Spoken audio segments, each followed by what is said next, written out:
And welcome back to yet another edition of the I Prefer the 80s and 90s Sports podcast where I, Richard Harris Jr., talk about why I prefer the sports of the 80s and 90s to today.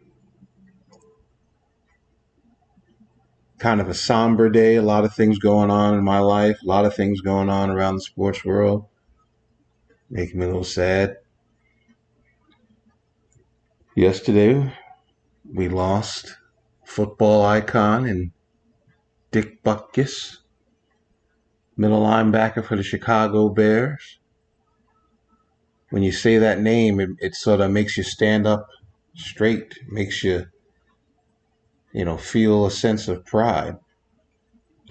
My father used to talk about Dick Butkus all the time.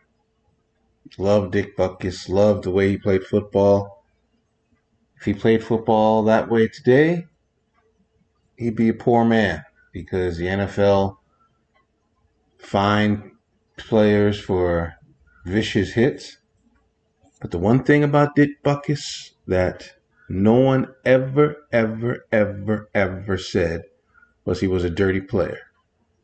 They said he was just a great, hard-hitting, knock the snot out of you type player. And as a young high school football player, a young middle school football player, a young elementary school football player, watching his videos, watching his games, listening to my father talk about him, he was an inspiration. He was one of those guys that just, you watch his videos and you got just fired up to play football. And so we take this moment to honor him. And he would say he prefers football of the 80s and 90s to today because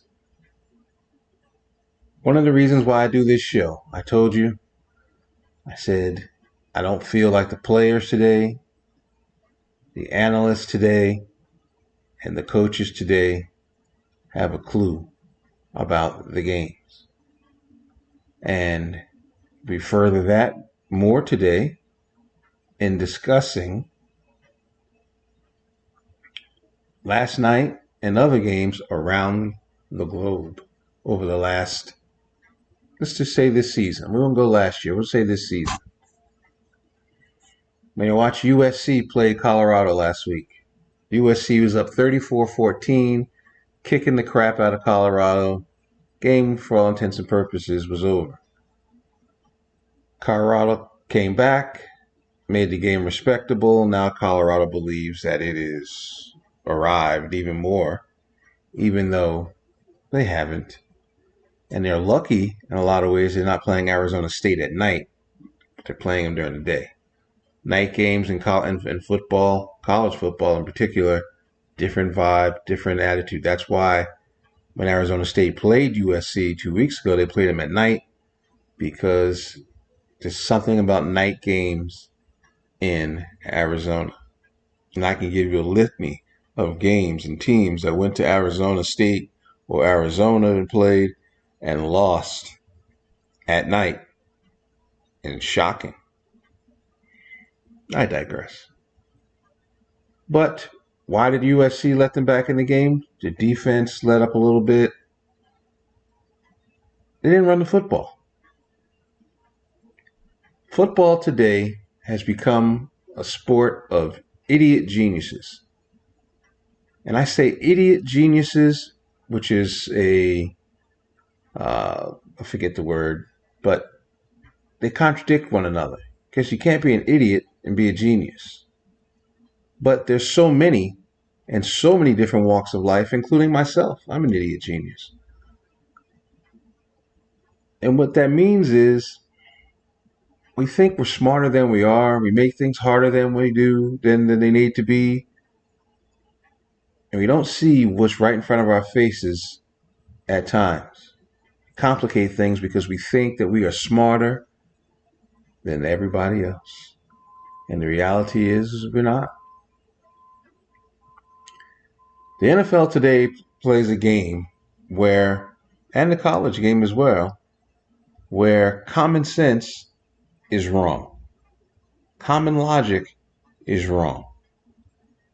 4th down and 1, teams now line up in shotgun, one back, and say to the front 5 people, beat your man so he can get 1 yard. And a lot of times doesn't happen because teams know, Harris is a good blocker, so they're going to probably run behind Harris. So let's load up our defense to stop the area where Harris is, so when they try to get the 1 yard, we're going to have more people there than Harris can block. Now, teams this year, gotten a little smarter in that now they have this new formation where on 4th down and inches, 4th down and yard, maybe teams will crowd their quarterback area and quarterback sneak with the quarterback and have the running backs and the people behind them push him as well to try to beat the spot for the first down. And team defenses will start to figure out how to stop that, because in that situation, it truly is low man wins. And so you have to be able to get low so the people behind you can attack him if he tries to go over you. But teams haven't figured that out yet. The Eagles run it. The Giants tried to run it the other day. They just don't have a push. Chicago ran it last night. It worked because they have a running quarterback. But you don't want to put your quarterback in that risk because you don't want your quarterback to get poked in the eye. You don't want your quarterback to take unnecessary hit to the head. So you have to have the right quarterback. But most teams line up in a shotgun, which is a formation where the quarterback is not underneath the center. He's a few yards back, and they snap him the ball, and he tries to creatively do what he does. I prefer the 80s and 90s sports because in the 80s and 90s football, 3rd down and 1, 4th down and 1, you're up by 10 points in a game, you ran the football, period. The reason why teams got caught in the 80s and 90s wasn't because they couldn't run the football. It was because they didn't score touchdowns. They scored field goals. And so even though you're trying to run the clock out by running the football, if you don't score touchdowns, you still keep teams in the games. That was the flaw of the New York Giants, my team. The Giants would run the football and play good defense, got them championships. So did Washington, so did Dallas, so did the Raiders, so did the Ravens, because there are times in games where you need to run the football. But sometimes you don't score touchdowns when you've been running the ball all day long and you kick field goals and the opponent gets hot and takes down the field and scores. And they beat you because you didn't score touchdowns. So I'm kind of biting two parts of the apple here. I'm talking about two different things. Thus, that's why I say I'm an idiot genius and should just focus on one thing and just tell you quite simply. Teams who run the ball in the fourth quarter, keep the other team off the field, usually win games. But in today's NFL, no. Today's NFL, teams want to throw the ball every chance they get. Even in last night's game, halfway through the game, I'm blogging that, typing that on Facebook, that the Bears would not have lost the 21-point lead they had last week and wouldn't be losing the lead in this week's game if they just ran the football. The Bears had one of the greatest, if not the greatest, running back of all time, Walter Payton, in the 80s, in the late 70s, 80s, and 90s. And Walter Payton ran the football. May he rest in peace. They ran the football with him to run the clock out.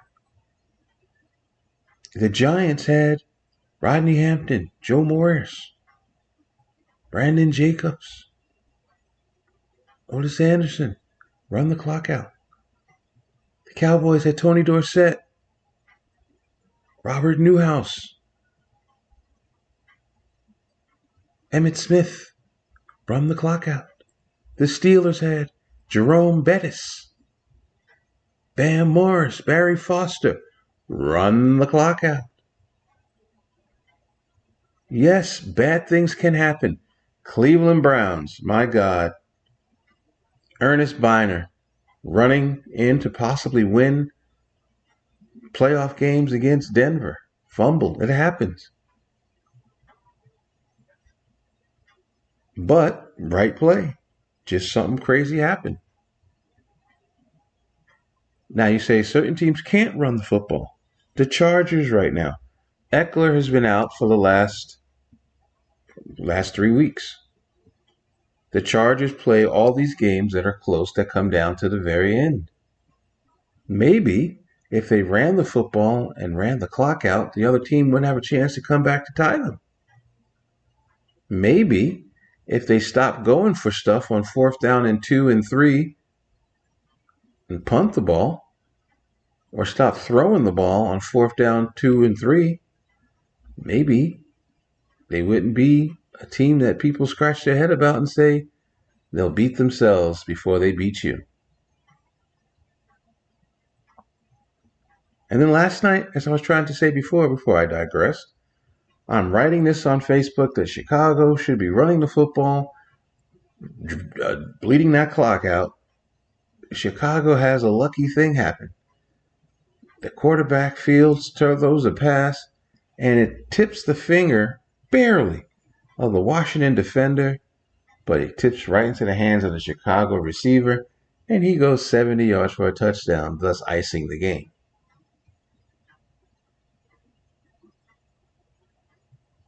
That's luck, and luck is a part of things in football. I don't want to bring up sad memories, so I'm not going to bring up one, but it happens. But if they ran the football, you get up big in games, you're supposed to run the football because the opponent isn't the issue anymore. The issue is the clock. The issue is, let me say that again, the clock. USC being up 34-14, okay, it was halftime. You come out second half, you get a stop. It's your turn to do something. Yeah, you want to keep playing well, you want to keep the momentum going, so you do throw it a little bit. And they did. They scored 2 touchdowns and was up 48-21. They increased the lead. But instead of running the clock out, they kept trying to throw it.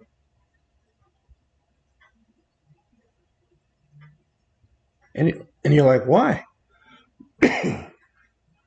Why are you throwing the ball? Against Arizona State, same thing. They got up big on them.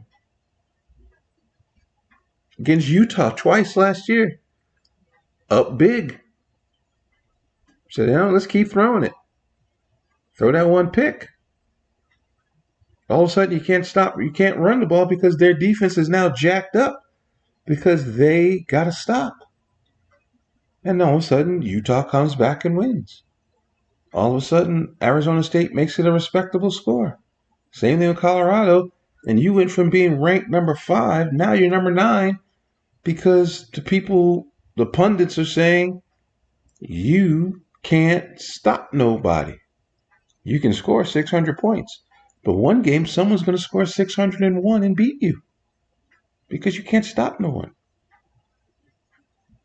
And to me, the way you stop someone is you control the ball. They used to call it ground Chuck. And Chuck Knox was the coach of the Seattle Seahawks. Run the football. John Robinson ran the football when he had Eric Dickerson. Run the ball. When he had Jerome Bettis. Run the ball. Keeps Joe Montana on the sideline.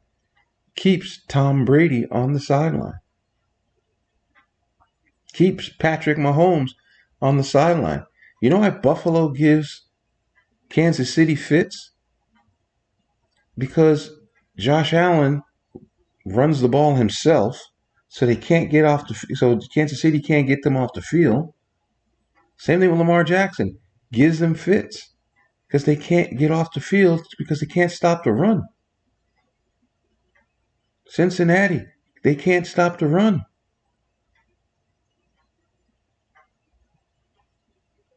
So teams run it and run it. Tennessee, was it 2 years ago?